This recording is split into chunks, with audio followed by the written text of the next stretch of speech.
Le Jésus que nous louons, c'est le Dieu Tout-Puissant, le Créateur des cieux et de la terre. C'est lui qui avait marché à Nazareth. Il était dans la chair humaine, il a marché à Nazareth. Et ce temps de la fin, il nous a aussi visités. Mais dans un autre corps. Ok, prenons Genèse chapitre 18. Il y a vraiment beaucoup d'écho.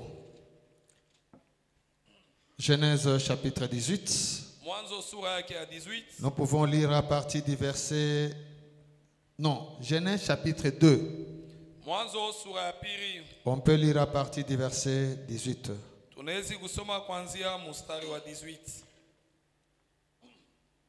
L'Éternel Dieu dit: il n'est pas bon que l'homme soit seul. Je lui ferai une aide semblable à lui. L'Éternel Dieu forma de la terre tous les animaux des champs et tous les oiseaux du ciel. Et il les fit venir vers l'homme pour voir comment il les appellerait, et afin que tout être vivant portât le nom que lui donnerait l'homme.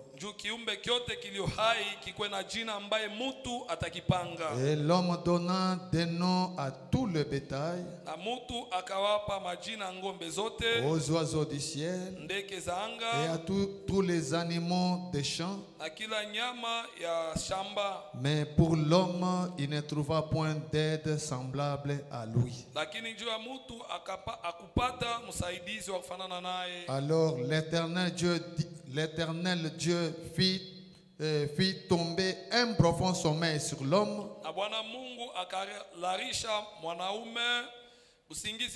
qui s'endormit.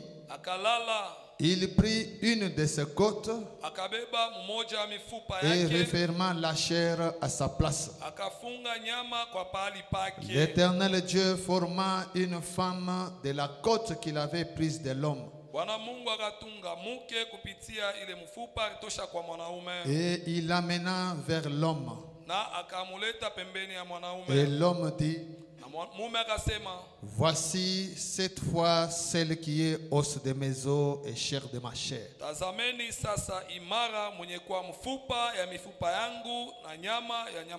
On l'appellera femme, parce qu'elle a été prise de l'homme. C'est pourquoi l'homme quittera son père et sa mère et s'attachera à sa femme, et ils deviendront une seule chair. Que Dieu bénisse sa parole. Pendant que vous êtes assis, nous allons aussi dans 1 Corinthiens chapitre 15.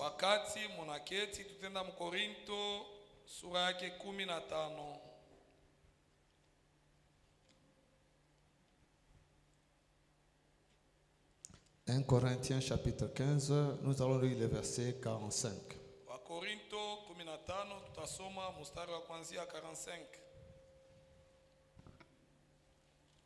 C'est pourquoi il est écrit: le premier homme Adam devint une âme vivante. Le dernier Adam est devenu un esprit vivifiant. Allons aussi dans 1 Timothée chapitre 2.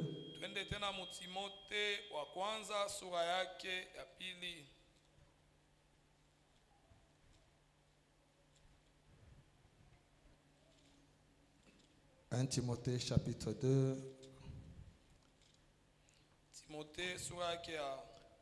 verset 14. La Bible dit ceci: et ce n'est pas Adam qui a été séduit, C'est la femme qui, séduite, s'est rendue coupable de transgression. Que Dieu bénisse encore sa parole. Merveilleux Père, viens loin de cette parole que nous venons de lire. Viens loin aussi chacun de nous. Viens Père Tout-Puissant parler à nos âmes, pour que nous devenions aussi ta parole. Selon que ton prophète nous avait dit que nous devenons ce que nous mangeons. Alors ne nous laisse pas donner nos paroles ou nos pensées, mais nous voulons que toi seul tu puisses parler. C'est au nom de Jésus-Christ que nous demandons ceci. Amen. Amen. Que Dieu vous bénisse encore une fois. Nous sommes en train de continuer notre sujet que nous avions commencé sur la restauration de l'homme. Et quand nous regardons dans Genèse, la Bible nous montre comment Dieu a commencé à créer. Il a commencé par des petites créatures en train d'évoluer avec la création. Il a créé les animaux. Il a créé les oiseaux. Il ne faisait que se perfectionner de plus en plus, jusqu'à ce qu'il est arrivé maintenant à l'homme. Et l'homme qu'il a créé, c'était le chef-d'œuvre. Cet homme-là reflétait Dieu. Et cet homme-là était Adam. Et Dieu l'a placé sur la terre. Cet homme était seul, mais il avait l'autorité sur la terre. Et quand Dieu a vu que ce n'est pas bon que cet homme reste comme ça, Dieu a commencé l'opération pour créer sa compagne. La femme d'Adam. On n'a pas cherché d'autres matières. On a pris la même matière. La même matière qu'Adam avait. C'est cette matière qu'on a utilisée pour former Ève. L'esprit qui était dans Adam, c'est l'esprit qu'on a placé dans Ève. Et quand ils ont commencé à évoluer, la Bible vient de nous dire ici que Adam n'avait pas été séduit. Adam, il a fait sciemment pour tomber. Donc Adam, on ne l'avait pas séduit. Là, il faudrait que vous reteniez cela. On avait séduit la femme, mais on n'avait pas séduit l'homme. Quand la femme qui a été séduite est venue vers l'homme, l'homme Adam a compris que ma femme ici va mourir. Frère Branham dit, c'est par amour pour Adam c'est pour amour pour Ève qu'Adam a fait sciemment pour qu'il puisse tomber avec sa femme. Écoutez d'abord ce que Frère Branham dit dans la prédication. Job, le serviteur de Dieu, prêchait, attends, je vois la date, prêché le 23 février 1955. Le 23 février 1955. Paragraphe 66. C'est de chercher là-bas. Frère Branham dit ceci. Je vois là Adam et Ève,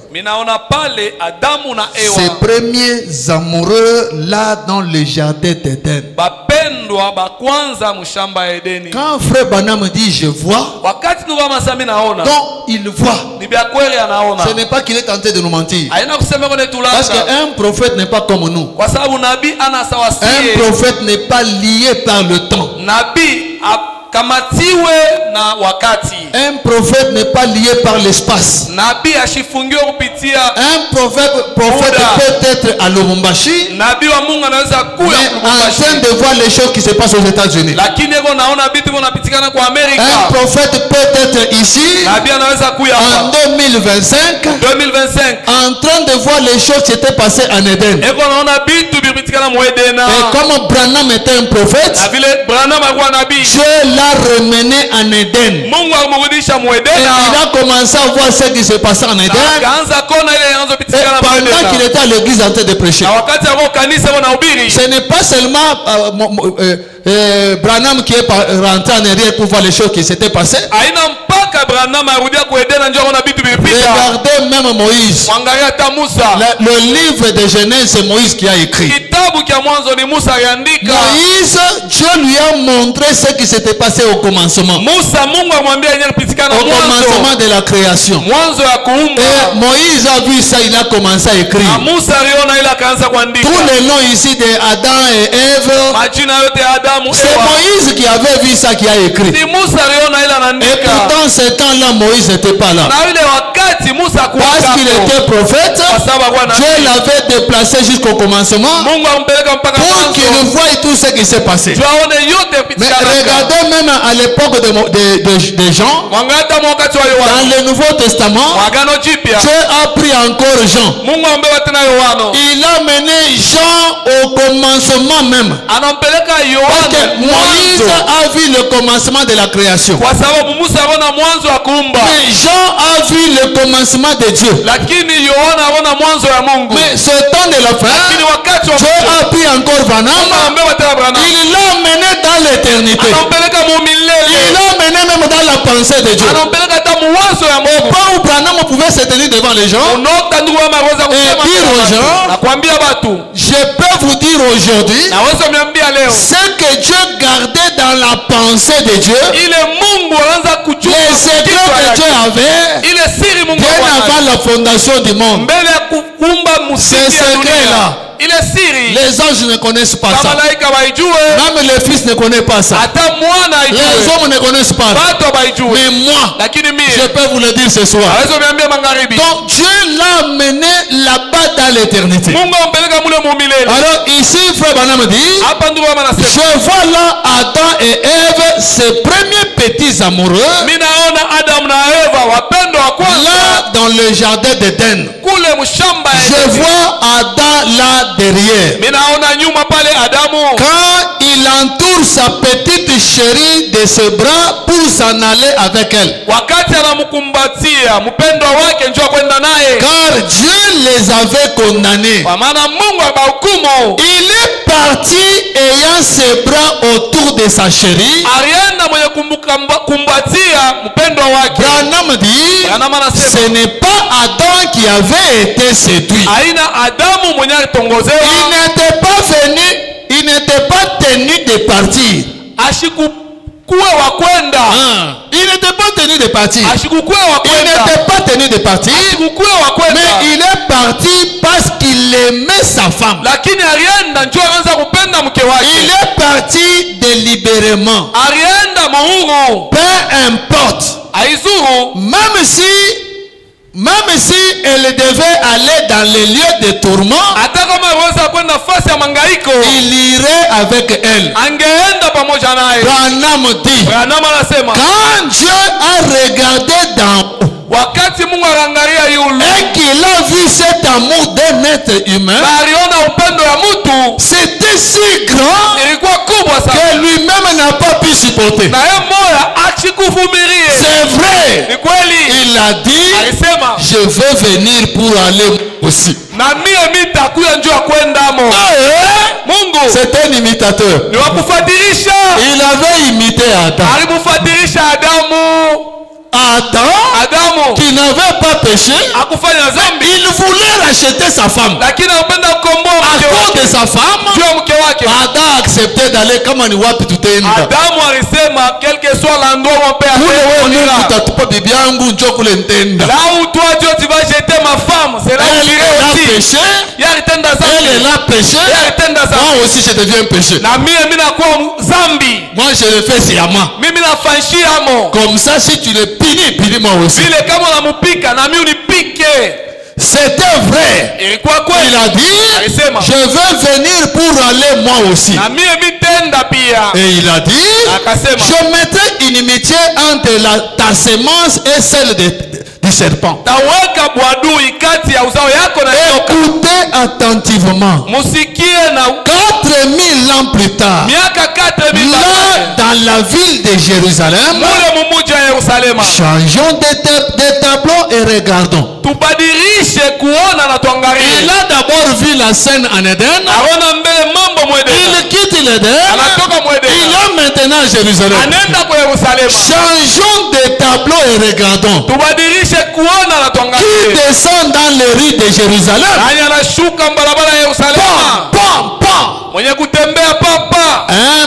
Un petit homme avec une couronne de petites épines sur la tête et une croix sur l'épaule, sautant des portes de Damas, se dirige vers Golgotha. Regardez sur tout son dos, il y a des petites taches rouges. Qu'est-ce? Regardez là. Branham dit, quand Adam quittait avec sa chérie, allant sous la condamnation, c'était une ombre de la rédemption qui viendrait un jour. Quand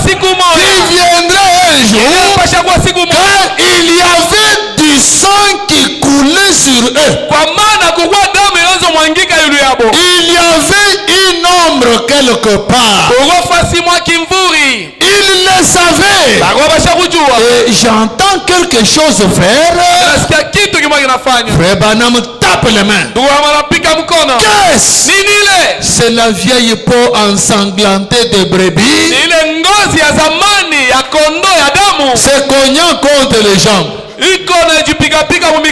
Quand Adam a péché, Adam était perdu. Alors lui n'a même pas péché. C'est sa femme qui a péché. Lui a fait sciemment pour que si on punit sa femme, qu'on le punisse aussi.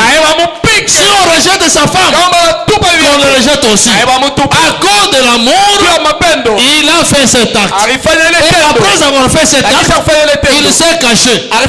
Ce n'est même pas Adam qui est venu chercher Dieu.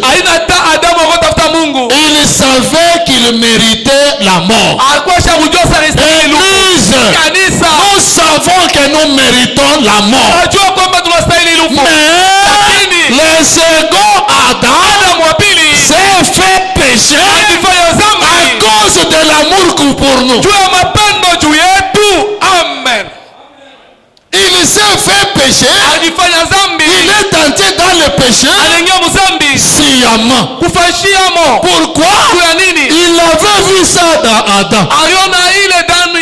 Alors il est venu comme second Adam pour racheter la seconde femme. Et quand Dieu est descendu, Adam, il n'avait aucune œuvre à présenter à Dieu. Aucune œuvre à présenter. Mais comme Dieu voulait sauver Adam, Dieu a tué l'agneau.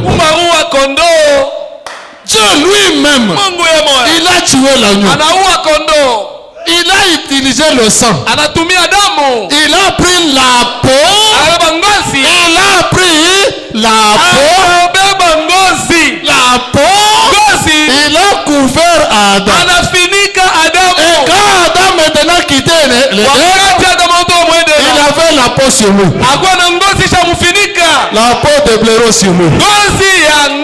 Il avait la peau sur lui. Et quand il marchait, le sang coulait. Et la peau là. La peau de blaireau. Avec le sang. Et ça coulait. Pendant que ça coulait, Adam et Ève quittaient l'Éden.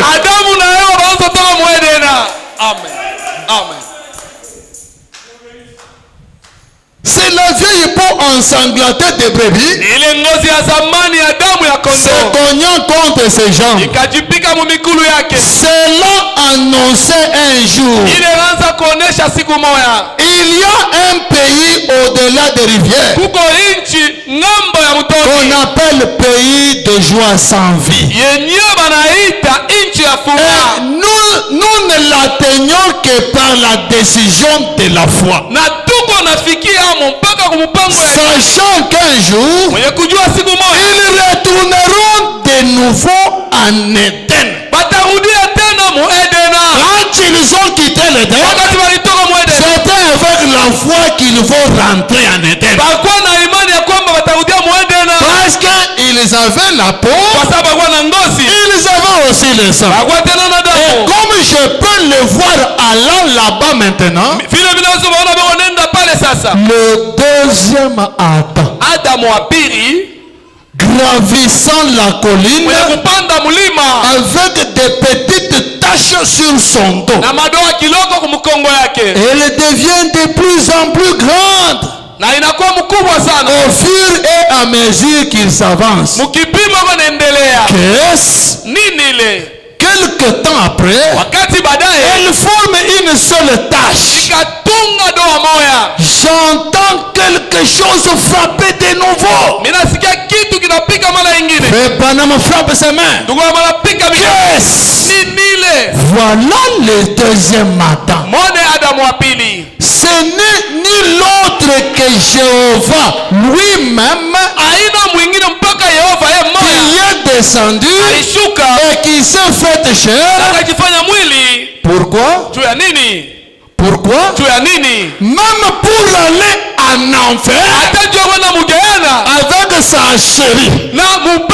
C'est pourquoi Jésus est allé dans les lieux de perdu. Même pour aller en enfer avec sa chérie, pour la ramener. Pour la ramener. Frère Branham dit, Christ pour racheter son épouse. Alléluia. Alléluia. Il a vu cela dans Adam là-bas.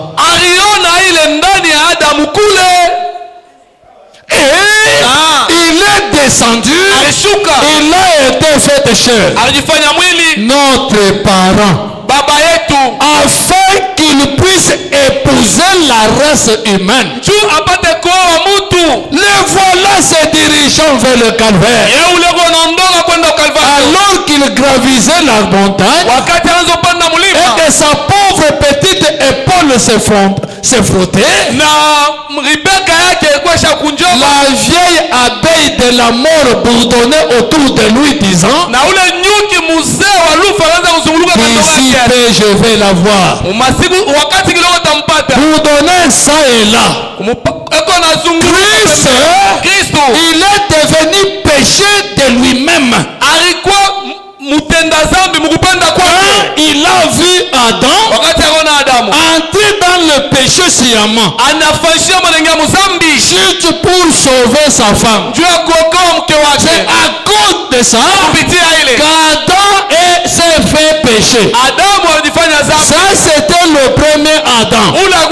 Le second Adam aussi s'est fait pécher pour sauver nous. Nous ne sommes pas troisième Adam. Nous sommes l'épouse du second Adam. C'est pourquoi je ne crois pas à un troisième Adam.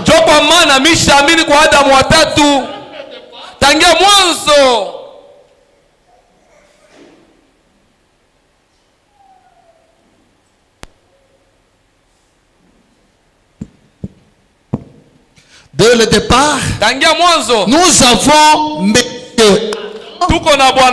et Madame Adam. Et quand Madame Adam est tombé, Monsieur Adam s'est fait pécher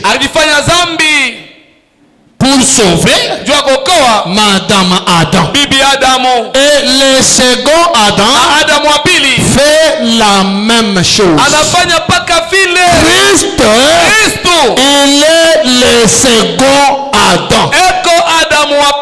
C'est le deuxième et le dernier Adam. Il n'y en aura pas un troisième.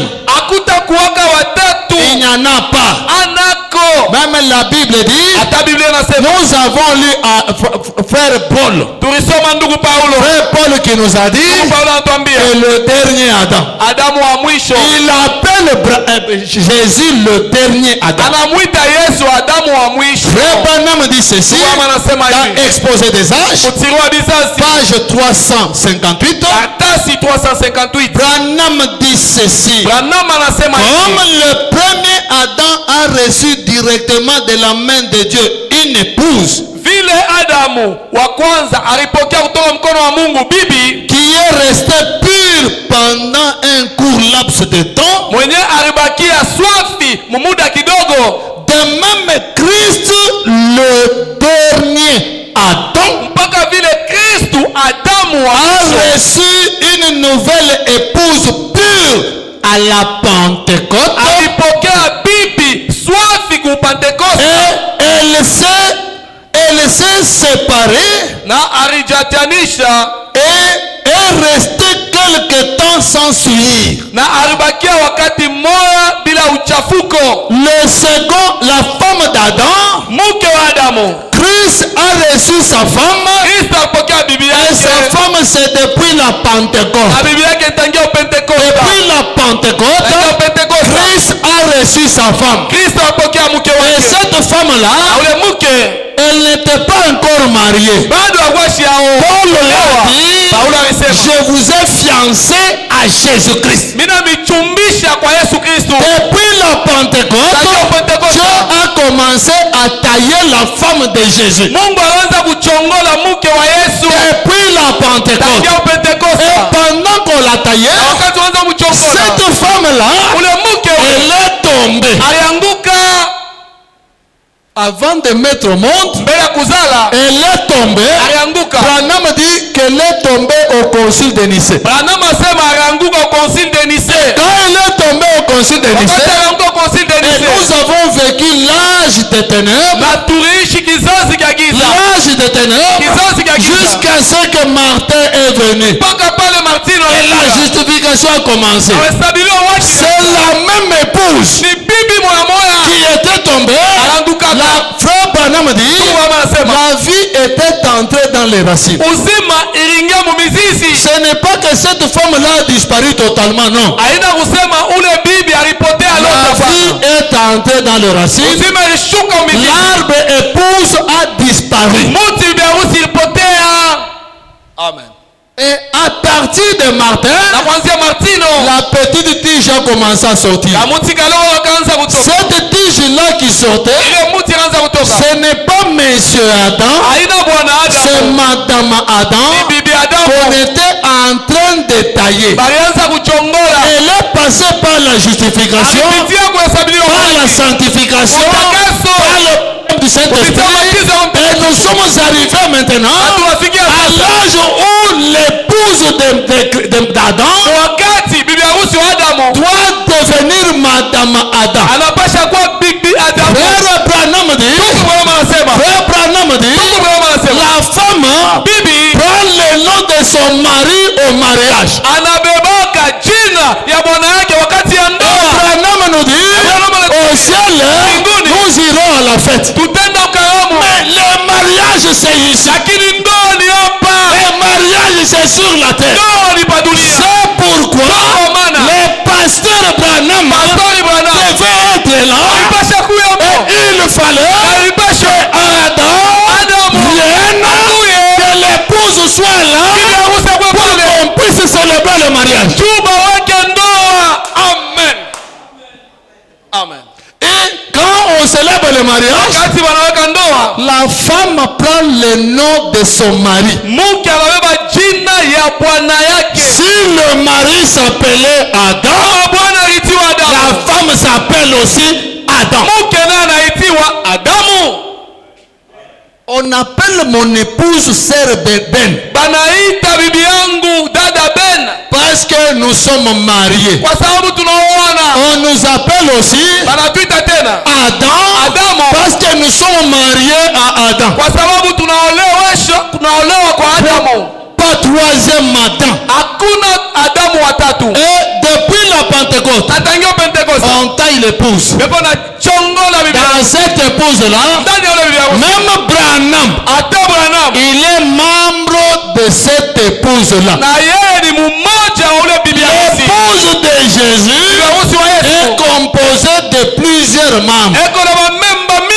C'est pourquoi dans l'Ancien Testament, David pouvait avoir beaucoup de femmes. C'était un type de Jésus qui devait avoir une épouse avec beaucoup de femmes. Même Salomon a eu beaucoup de femmes. C'était l'ombre. La réalité, c'est aujourd'hui. L'épouse de Christ est composée de beaucoup de membres. Écoutez, frère Branham, quand Dieu a commencé au commencement, il a créé. À la fin, il a fini par son chef-d'œuvre qui était Adam. Branham dit ceci dans le chef-d'œuvre. Je suis dans la traduction de Suisse. Paragraphe 47. Frère Branham montre. Il est tenté de montrer comment Dieu a commencé la création. Il arrive au paragraphe 47. Il dit, mais finalement, vint sur la terre quelque chose de parfait, c'était l'homme.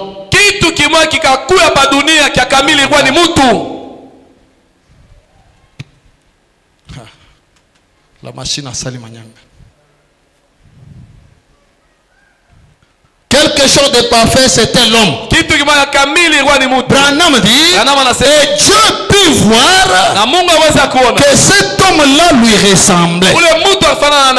Ainsi donc, quand il regardait à lui, il vit qu'il était un reflet de ce qu'était son créateur.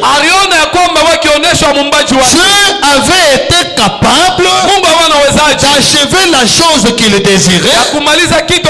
Un homme image. Je peux dire encore, lorsqu'il vit cet homme, il y avait quelque chose à son sujet qui ne semblait pas encore tout à fait juste. C'est que cet homme était seul. C'est ainsi que Dieu avait été jusqu'alors seul.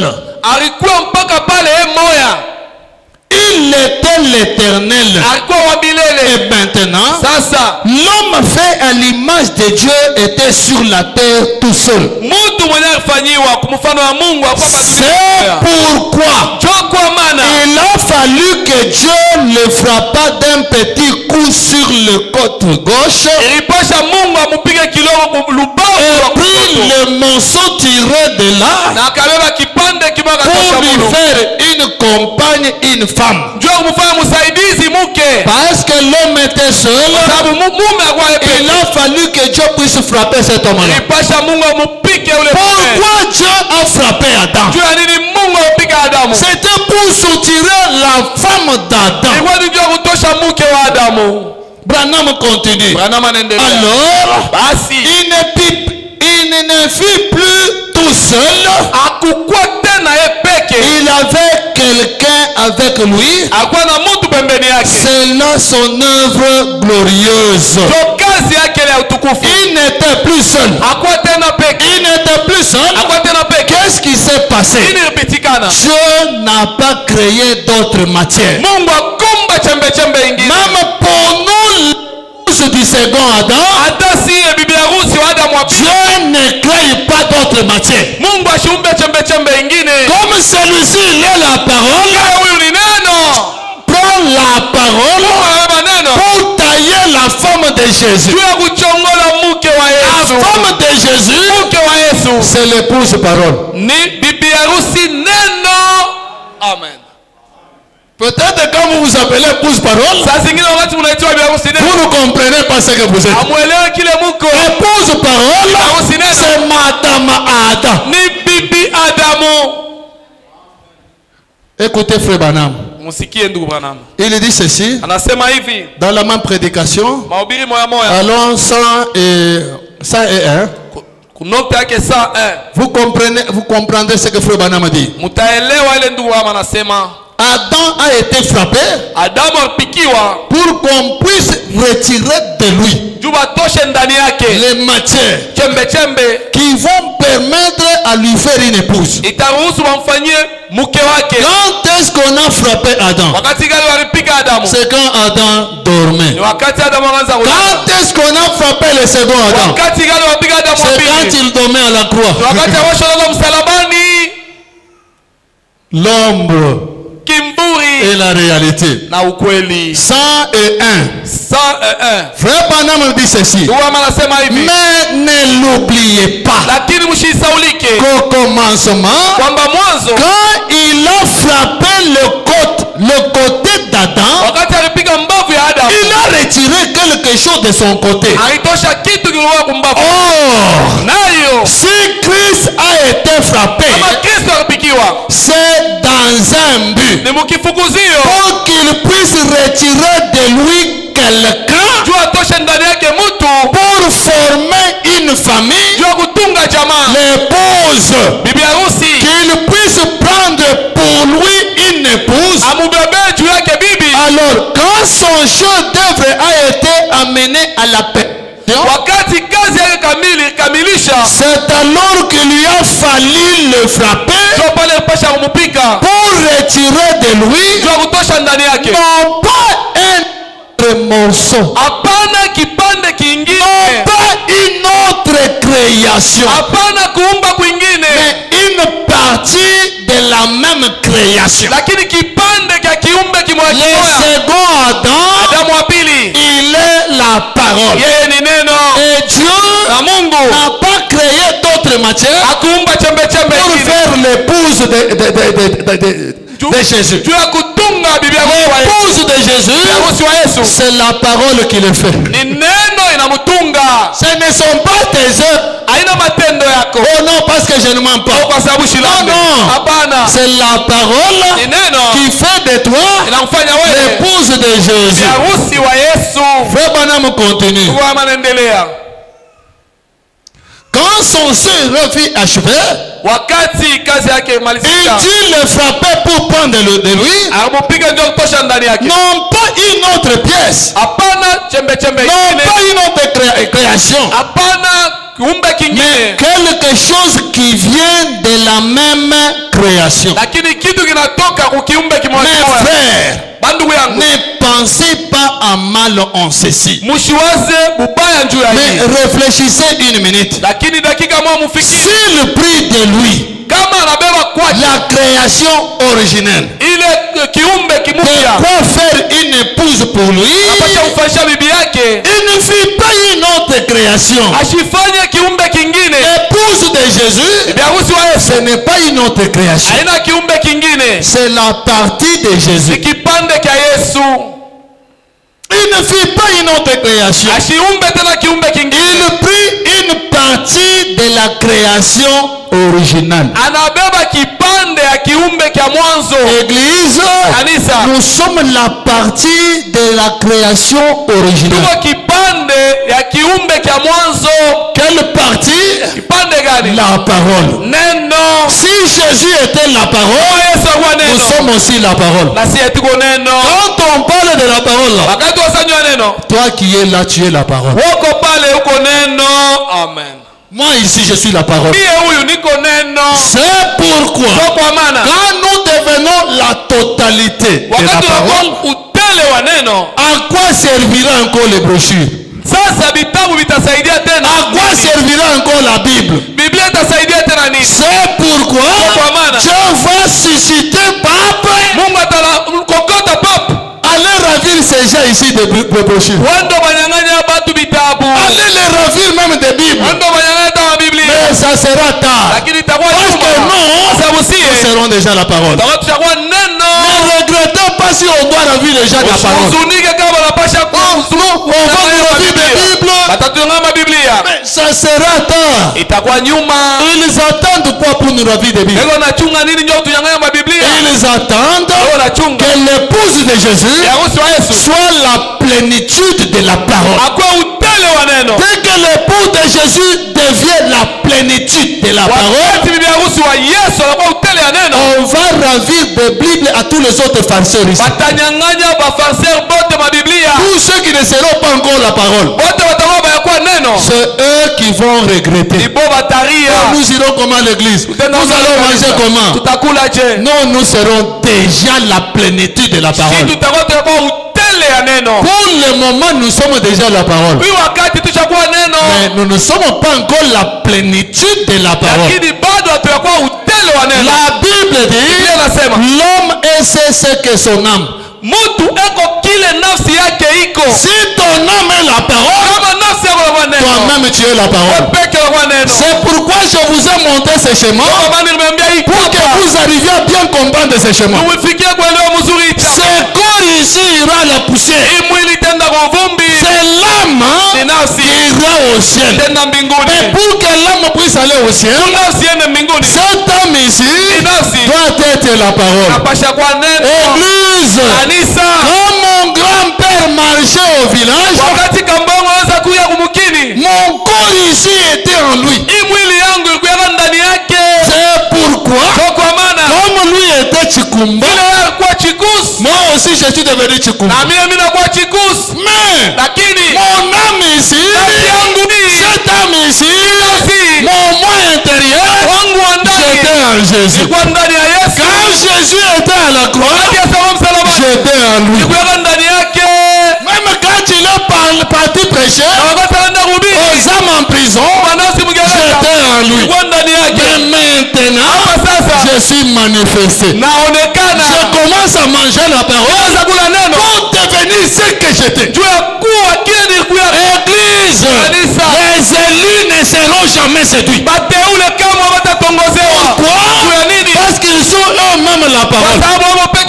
Dans la prédication, les dieux de cet âge mauvais, Abraham dit, pourquoi Dieu a voulu tirer une épouse dans cet âge mauvais?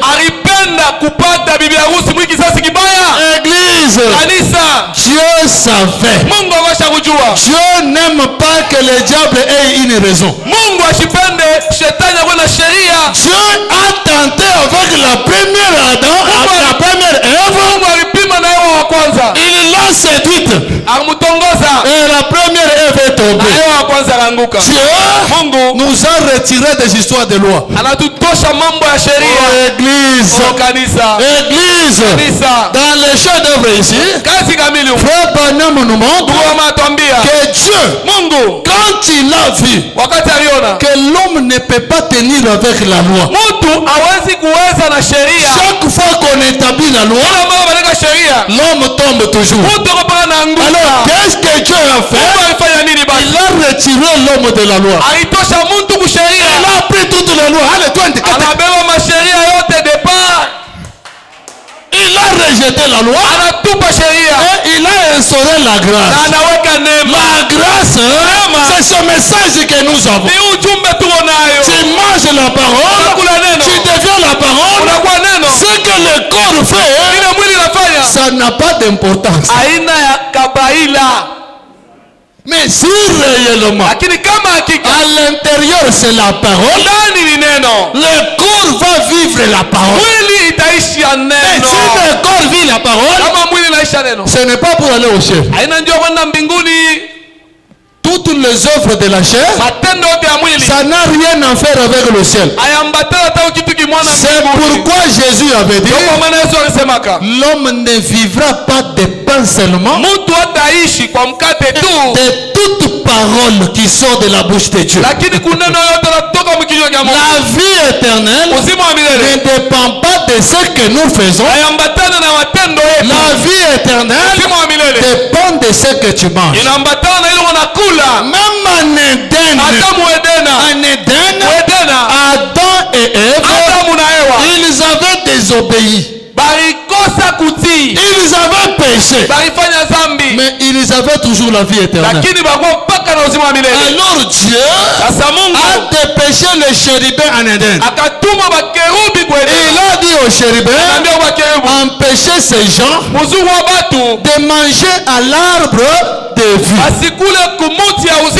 L'arbre de vie, c'est Christ lui-même. Et Christ n'est pas autre chose que la parole que nous avons. Abraham dit, Moïse était Christ. Jérémie était Christ. Tous les prophètes étaient de Christ. Branham aussi est Christ. C'est pourquoi la parole de Dieu dit l'évangélisation au temps de la fin, c'est selon Malachie 4. Tu ne manges pas Malachie 4, tu n'as pas la vie en toi. Amen. Frère Branham a prêché la nourriture spirituelle convenable. Et Branham dit, Dieu, on peut me lire ça dans la prédication, événement moderne rendu clair par la prophétie, prêché le 6 décembre 65, paragraphe 24. Frère Branham dit ceci, il dit, nous voulons nous tenir constamment au courant de ce qui va se passer dans cet âge.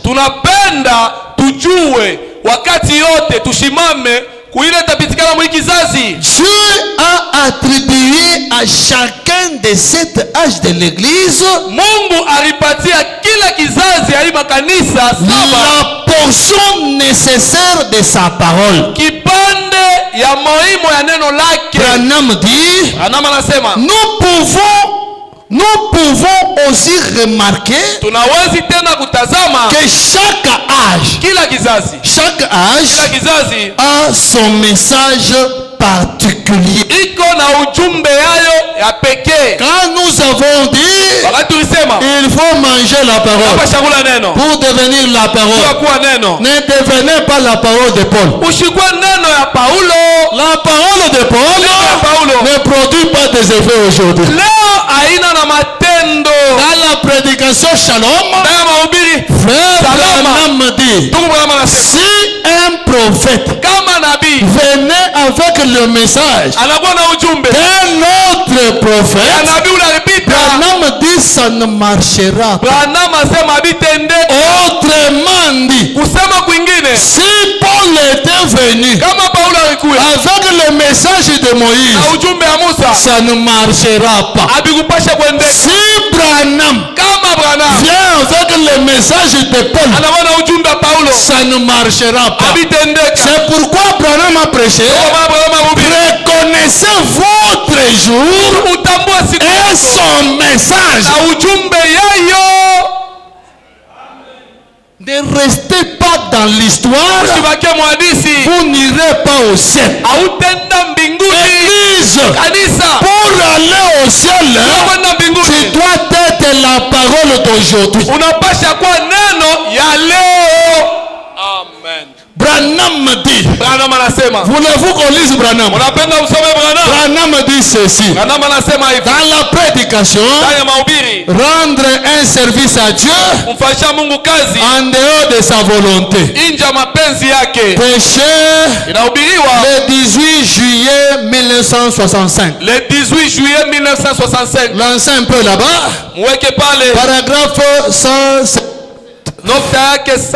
177. Écoutez votre prophète. Tu dois être la parole de ton jour.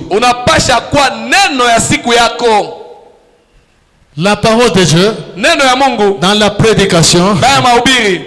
Dieu tient sa parole. Frère Branham dit, la parole de Dieu se développe. Et nous devons aussi nous développer. Rendre un service à Dieu en dehors de sa volonté.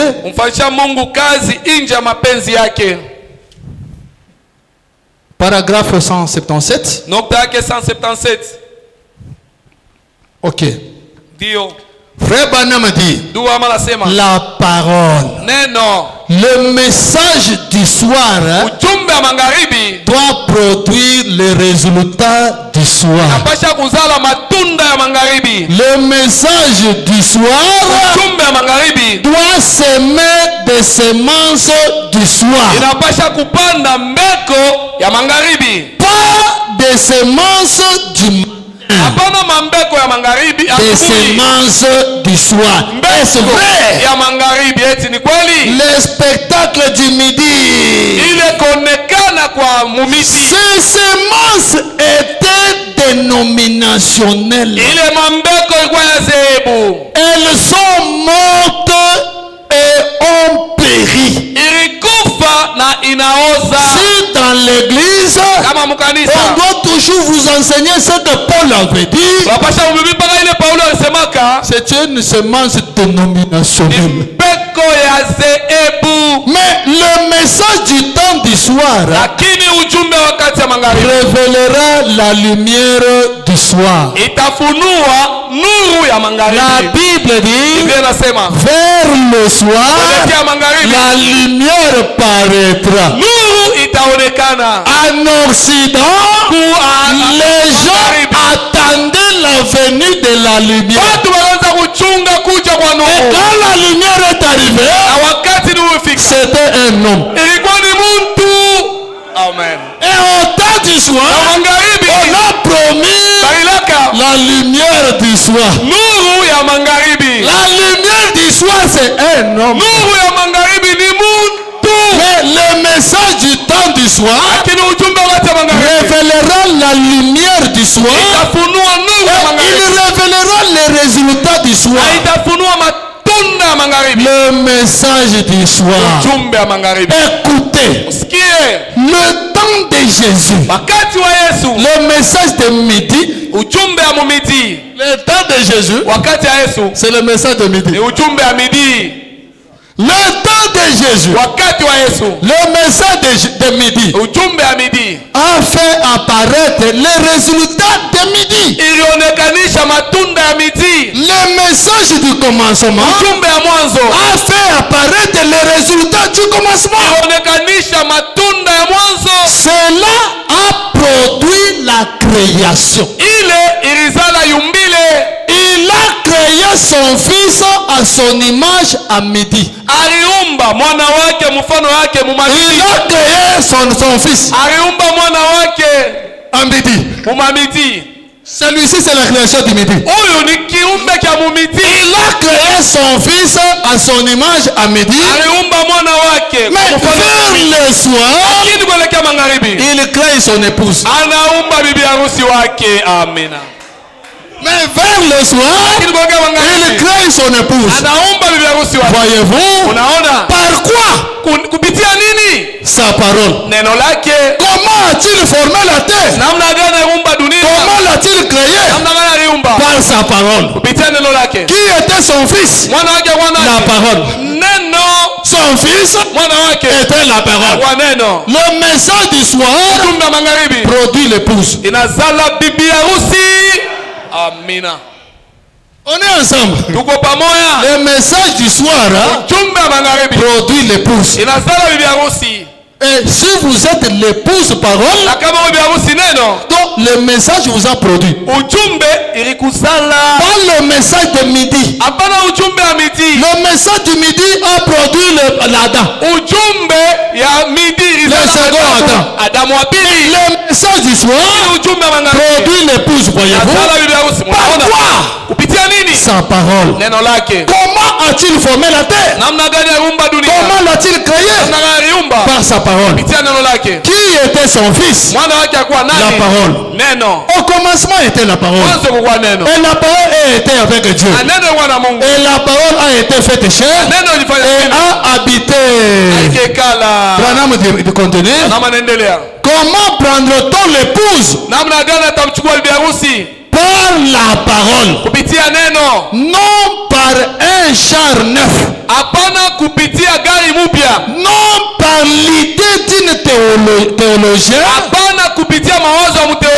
Il identifia selon sa parole.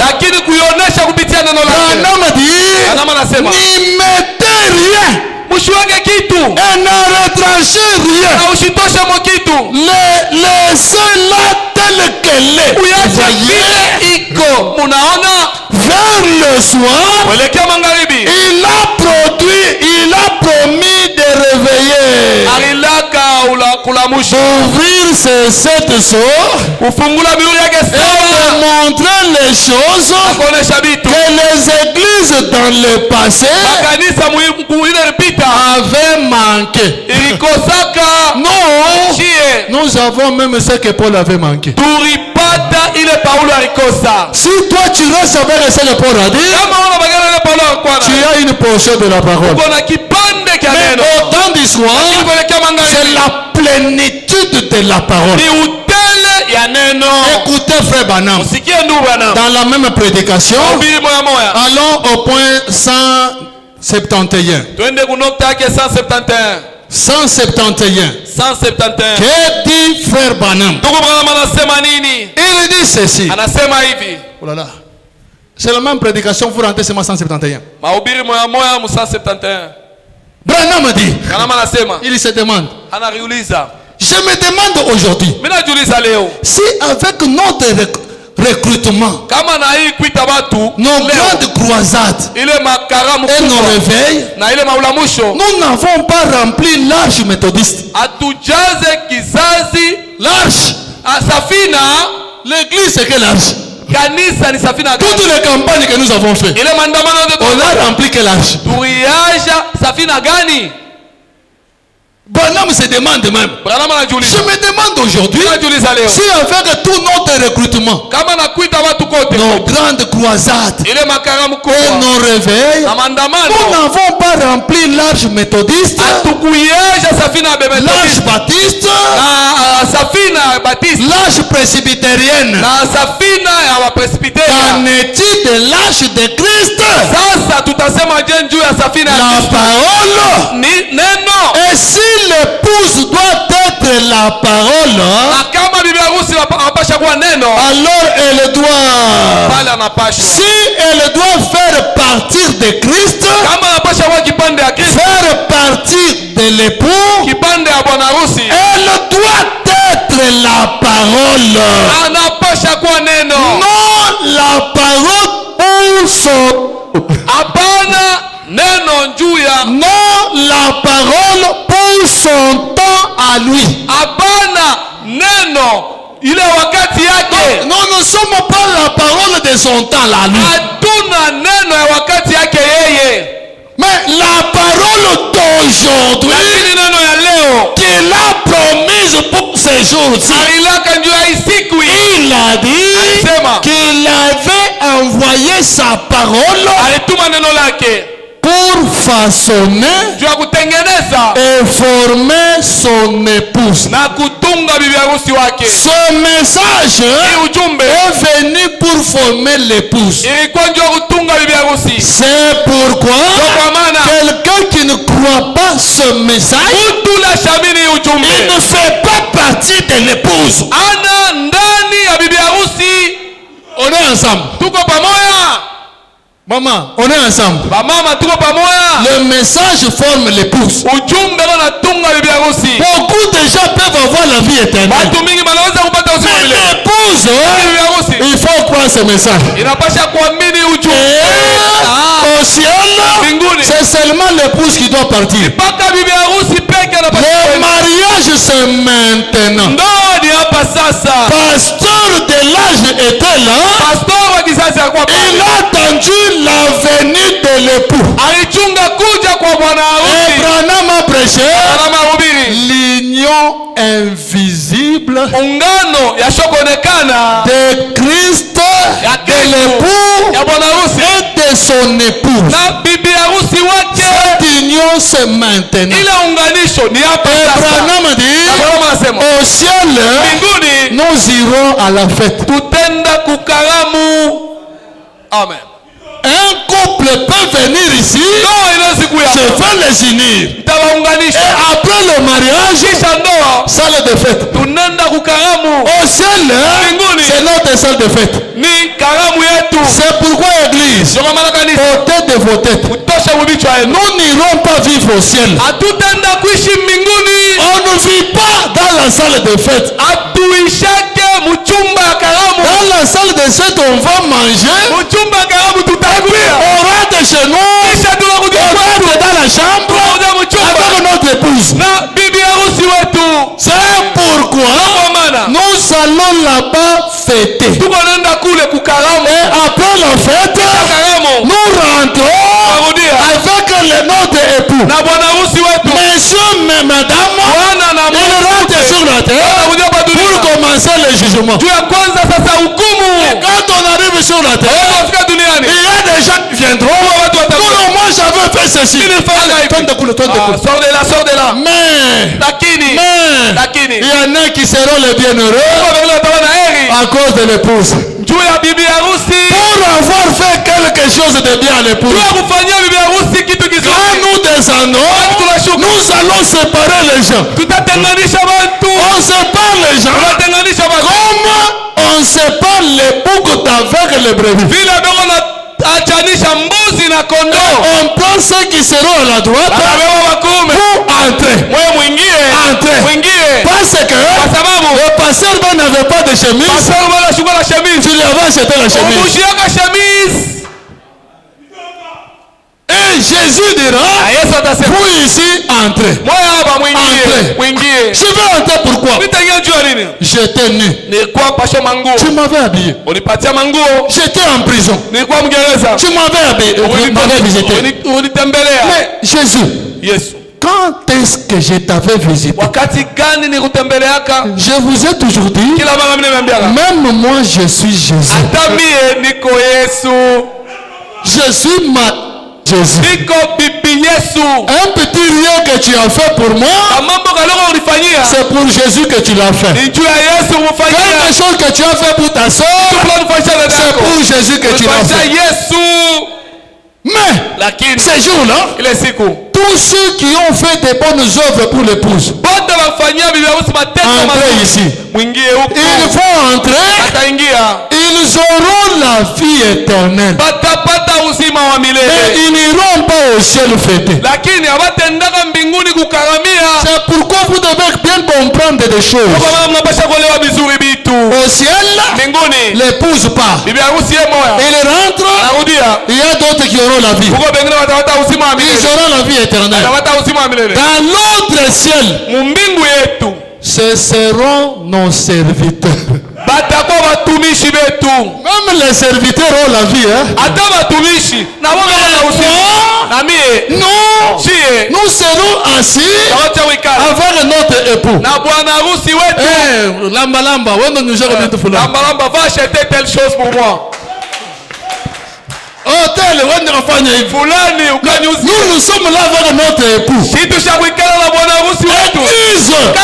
sur le trône, il y aura ces messieurs ici. Amen. Il y a des doctrines aujourd'hui qui disent que sur le trône de on va voir Branham. C'est faux. Bongo. Quand Branham a vu dans la vision, je pense que ça doit être dans 4e saut ou 6e saut. Branham dit, il avait vu comment va se passer le jugement. Il dit, j'étais là, je vis là-bas Jésus-Christ assis. Et quelqu'un avait un livre en tête d'appeler les noms. personne A. Quand il appelle la personne A, Frère Branham dit, après un temps, j'ai entendu on a appelé Neville. Neville est entré.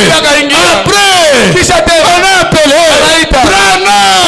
Branham dit, j'ai commencé à avancer. Pendant que j'avançais, j'ai entendu quelqu'un me tenir à droite. Je regarde, hop, j'avance, je sens quelqu'un à gauche. Je regarde, Meda.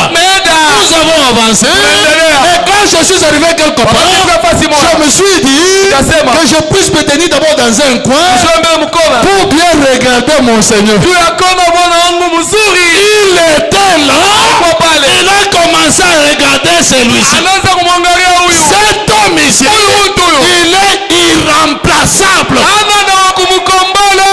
Amen.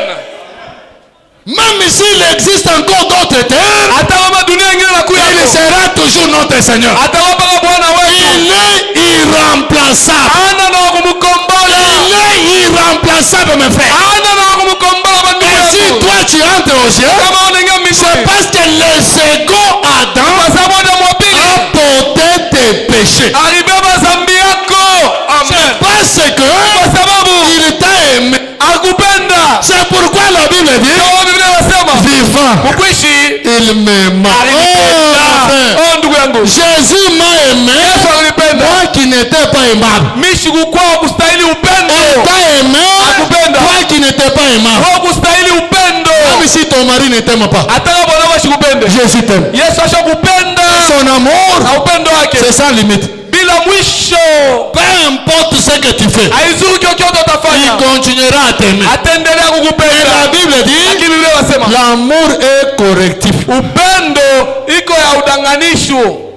Est correctif. Comme il t'aime, tu vis mal, il prend le fouet, mais à faire le ciel,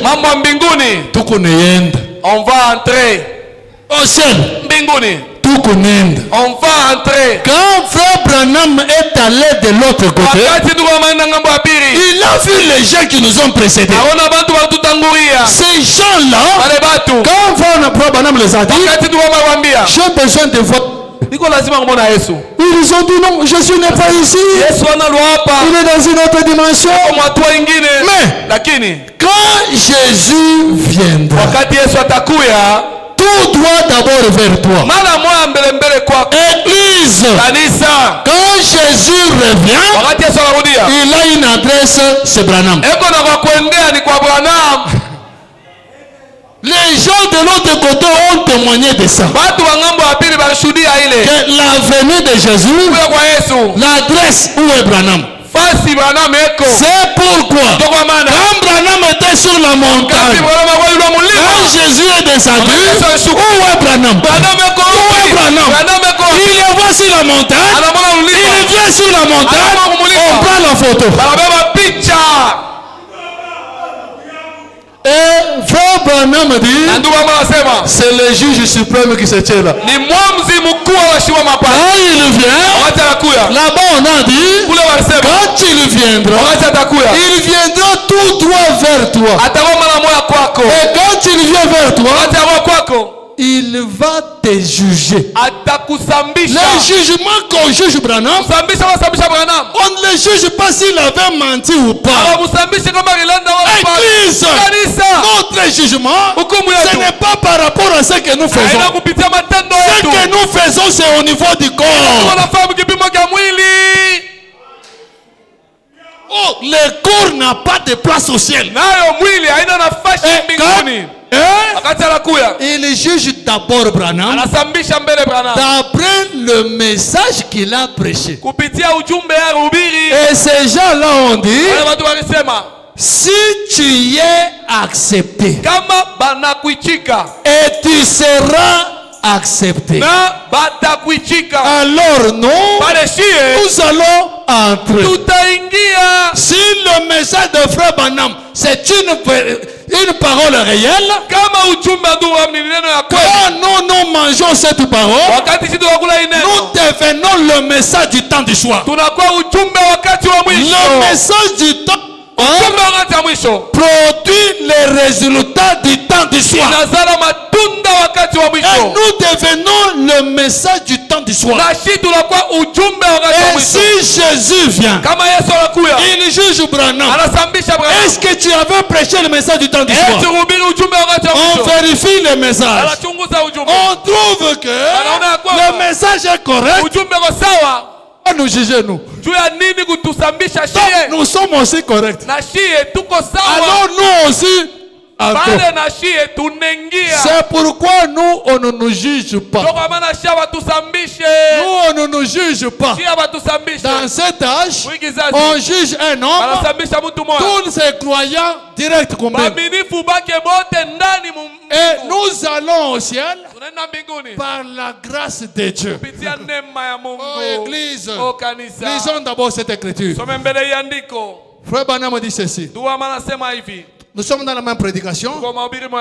Frère Branham dit, paragraphe 197. Frère Branham dit ceci. Allons là-bas 197.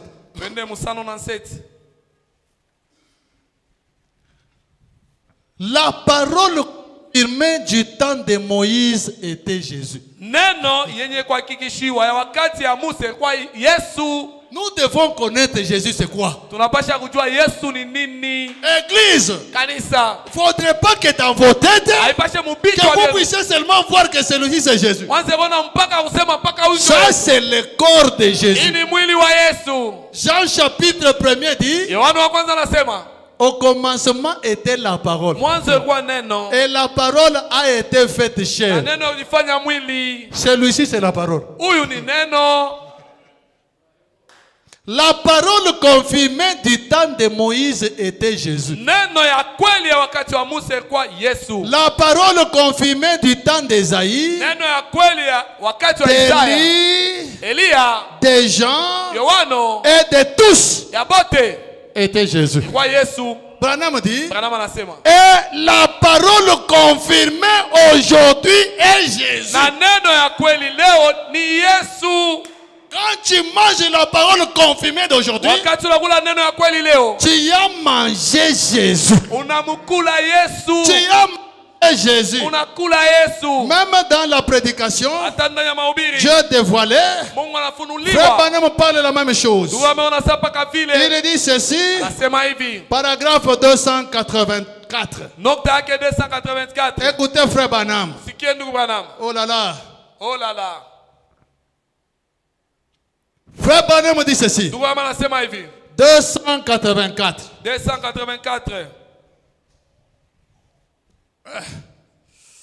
Lancez un peu, nous sommes déjà à la fin.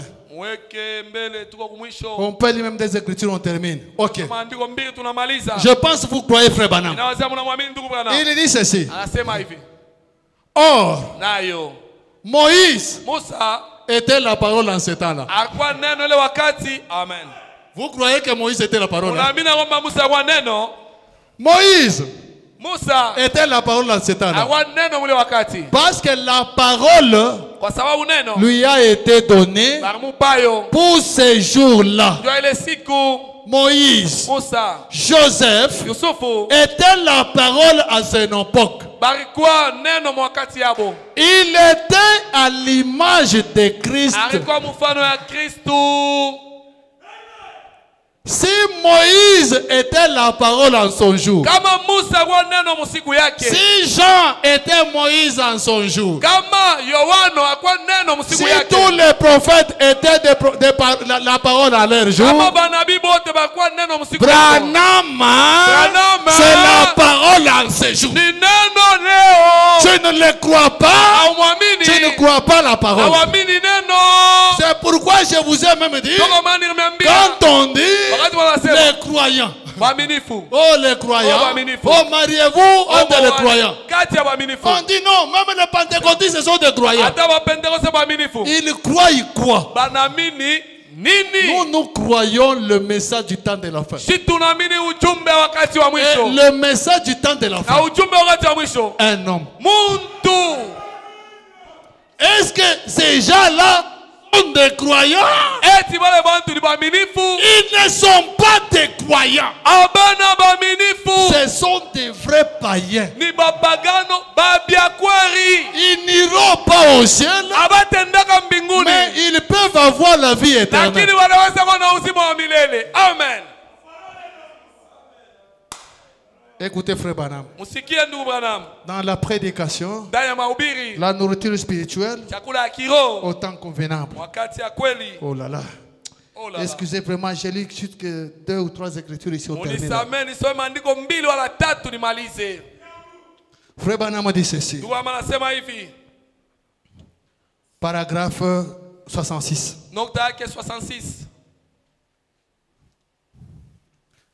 La nourriture spirituelle au temps convenable,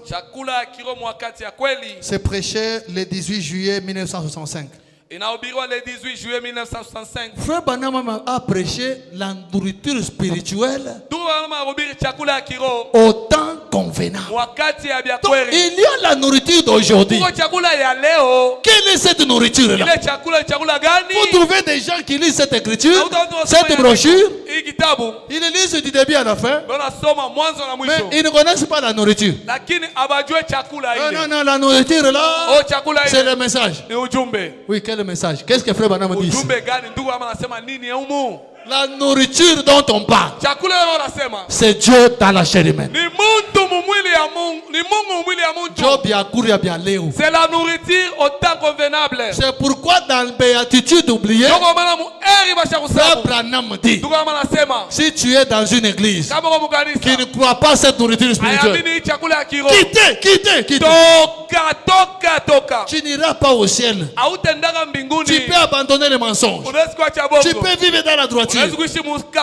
Ton âme ne sera pas la parole d'aujourd'hui.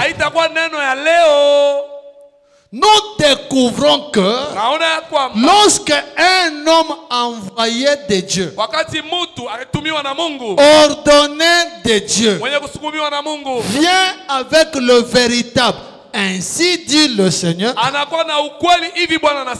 le message et le messager sont une seule et même chose, parce qu'il est envoyé pour représenter le ainsi dit le Seigneur.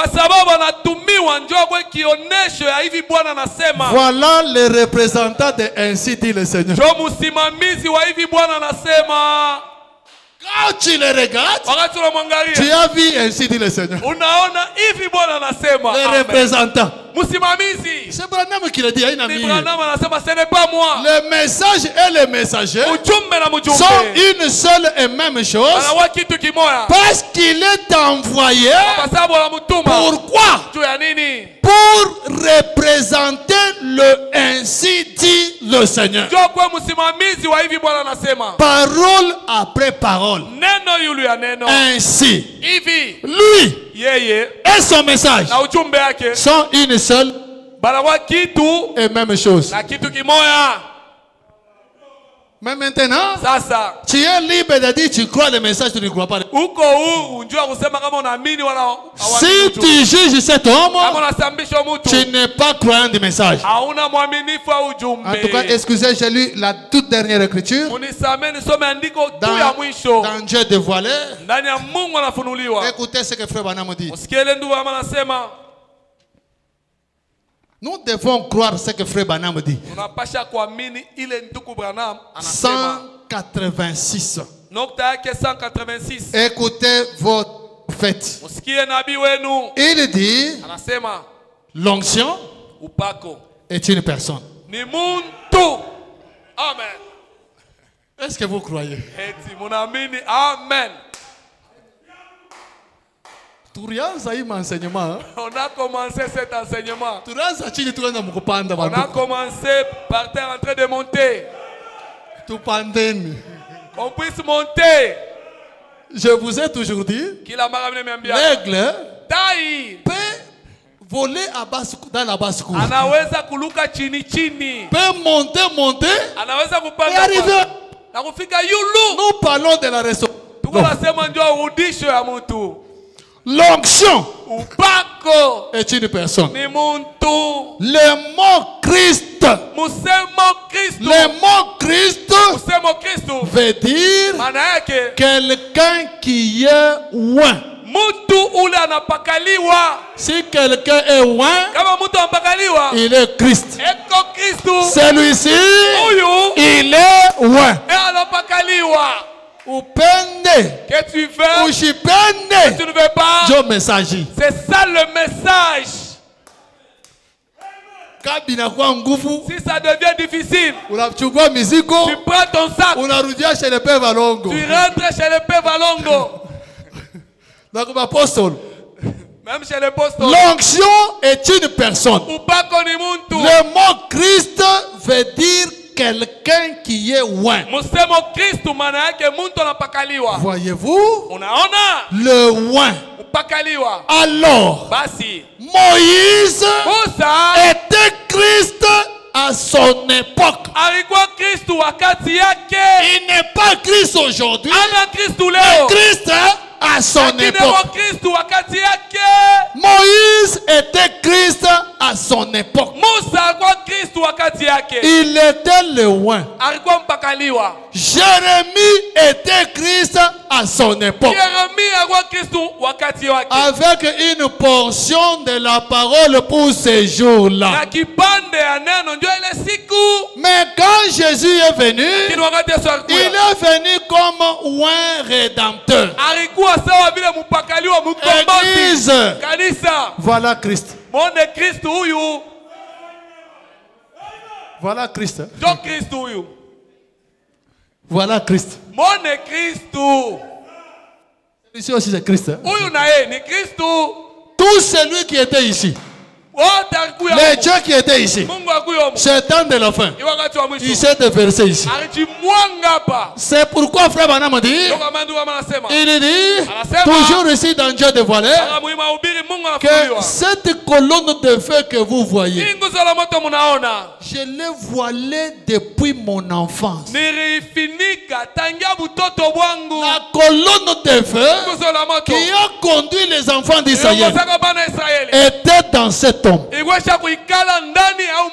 quand la colonne de feu était dans cet homme, c'est le ciel dans un homme. C'est le ciel dans un homme. Et automatiquement, là où Dieu est, c'est son trône. Ça, c'est le trône de Dieu. Ça aussi, c'est le trône de Dieu. Amen. On n'adore pas le trône. Ici, nous n'adorons pas le trône. Nous adorons celui qui est dans le trône.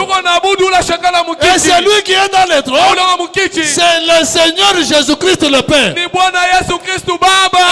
Père, il a laissé ses corps au ciel en train d'intercéder. Et il est venu ici. C'est pourquoi si Jésus est mort au Calvaire, c'était pour ce message ici. C'était pour ce message ici. Amen.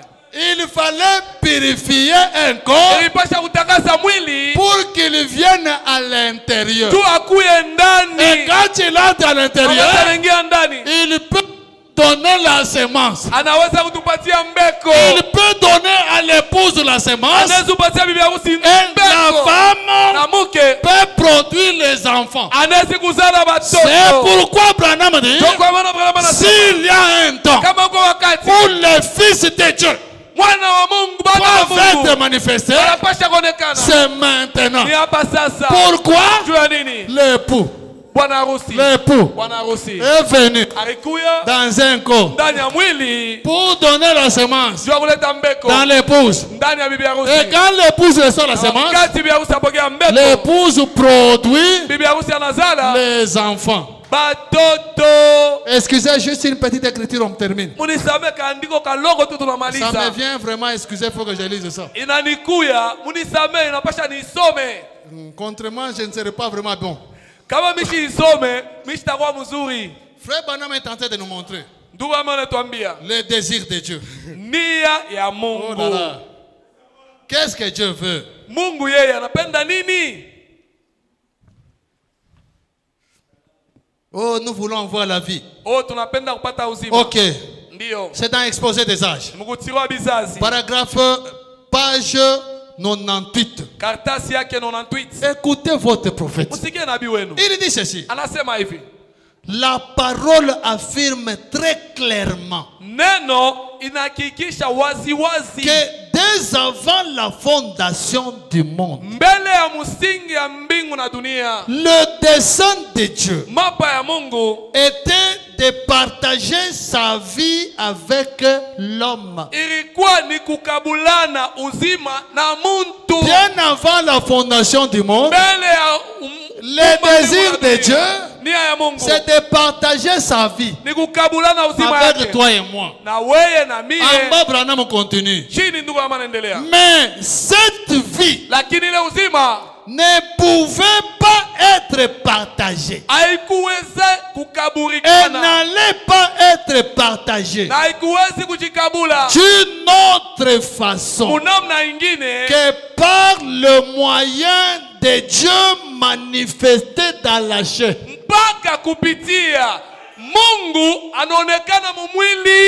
pour partager la vie éternelle, il n'y a pas un autre moyen en dehors de Dieu dans la chair humaine. Que Dieu vous bénisse. Mettons-nous debout.